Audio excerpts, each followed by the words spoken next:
বন্ধুরা আজকে আমি এই ছেলেটাকে আমার প্রেমে ফাঁসাই দিব। আমার কোনটা পছন্দ ওইটা কিনো, আমার একটা কিনা দিও। প্রিন্স, তুমি নতুন ছেলেকে আবার প্রেমে ফাঁসাইতেছো? ভাই তুমি এই শয়তান মেয়ের প্রেমে পড়ো না। শয়তান মেয়ে শালার ভাই আবার আমার ইজ্জত পাঞ্চার করে দিচ্ছ। তাই তুই আজকে আমার অপমান করছো, আমি তোর ছাড়বো না।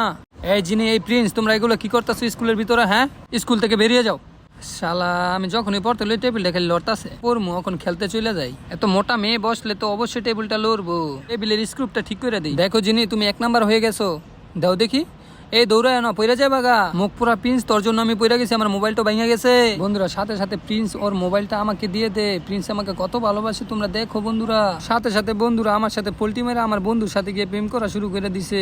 এদিকে কি হলো, ওরা দি পাকিস্তান যাওয়ার জন্য প্ল্যান করতেছে। আর ওদের এই কাণ্ড প্রিন্স দেখে ফেলে, আর প্রিন্স এখান থেকে চলে যায়। তখনই বন্ধুরা শয়তান ছেলেটা জিনির সাথে চিট করে, আর এদিক দিয়ে ওর কথাগুলো সব শুনে নেয় জিনি।